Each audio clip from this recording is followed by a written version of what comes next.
The Fox and the Stork. What happens when someone plays a trick, and the same trick comes back to them? A fox and a stork lived near each other in a green forest. One day, the fox invited the stork to dinner. The stork happily accepted and went to the fox's house that evening. "Welcome, my friend," said the fox with a sly smile. Soon, the fox served hot soup in 2 shallow plates. The fox quickly licked up his soup. But the poor stork could not eat it all. Her long beak could not reach the soup in the flat plate. The fox laughed quietly while the stork stayed calm and polite. A few days later, the stork invited the fox to dinner. The fox arrived happily, expecting another delicious meal.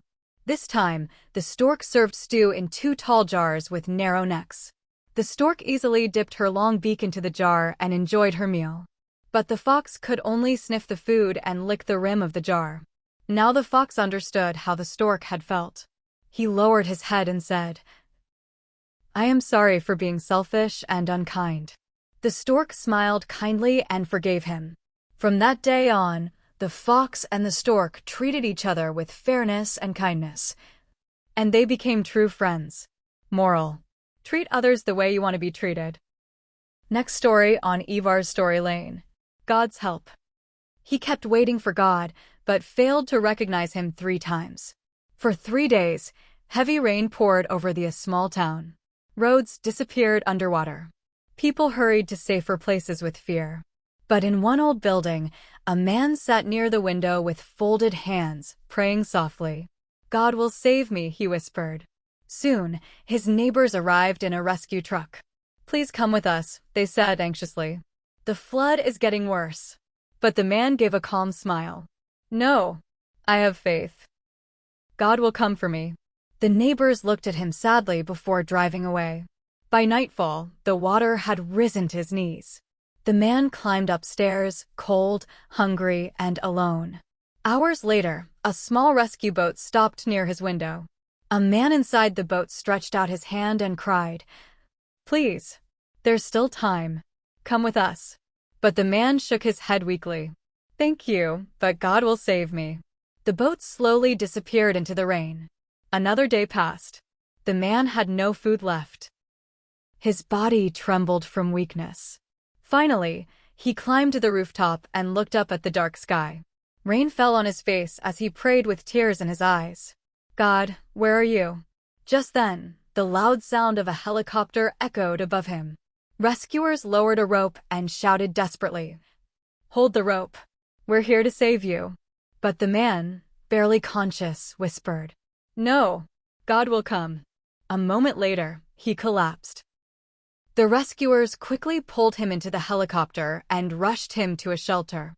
When he finally opened his eyes, he was lying in a warm bed. Safe. Alive. But tears rolled down his cheeks. "I prayed every day," he cried softly. "Why didn't God come to save me?"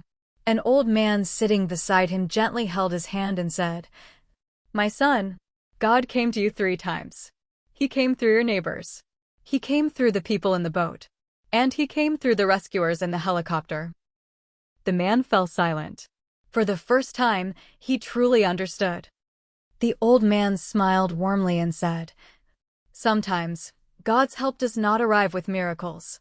It arrives through people with kind hearts." The man closed his eyes with gratitude, and tears quietly rolled down his face once again.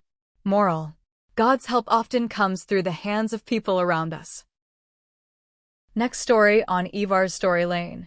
The Willow and the Storm. What if bending a little can make you more stronger than standing tall? In a quiet forest, there stood a tall, proud oak tree. Its trunk was thick, its branches strong, and it had weathered many years of storms. Nearby grew a small, delicate willow tree. Its branches were thin and swayed easily with the slightest breeze. One day, a terrible storm blew through the forest. The oak tree, proud and rigid, tried to stand firm against the wind. Its branches cracked, and a few even broke. The willow, on the other hand, bent and swayed with the wind. Its branches danced and twisted gracefully, letting the storm pass. When the sun came out, the willow was unharmed, standing tall, green, and alive. The oak, though mighty, bore the scars of stubbornness. The little creatures of the forest gathered around the willow and asked, "Willow, you are so delicate. How did you survive the storm?" The willow whispered softly, "I bend so I do not break. Flexibility is not weakness. It is wisdom. To survive the storms of life, sometimes you must move with them, not against them." Moral: bend before you break. Flexibility makes strength lasting. Next story on Ivars Story Lane. The Untidy Tom. Tom was a cheerful little boy, but he had one bad habit: he was very messy. His clothes were untidy, his hands were always dirty, and his room was filled with scattered toys, crumpled papers, and snack wrappers. Whenever his mother asked him to clean up, Tom would simply say, "I'll do it later." But later never came. One afternoon, while Tom was sitting in his messy room, a tiny fairy suddenly appeared in a sparkle of light. She looked around the room and smiled gently. "Oh my," she said. "This room needs some care." Tom shrugged. "You can clean it if you want." The fairy laughed softly. "I will," she said. "But while I clean, why don't you go outside and play with your brother?" Tom looked surprised. "But I don't have a brother," he said. The fairy winked.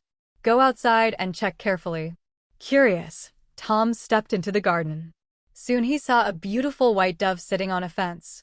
Tom walked up and asked, "Are you my brother?" The dove fluttered its clean white wings and replied, "Oh no. I clean my feathers every day and keep myself neat. I don't think I could be the brother of someone so untidy." The dove flew away. Tom felt a little embarrassed. After a while, he saw a cat sitting in the sunshine, carefully cleaning its paws.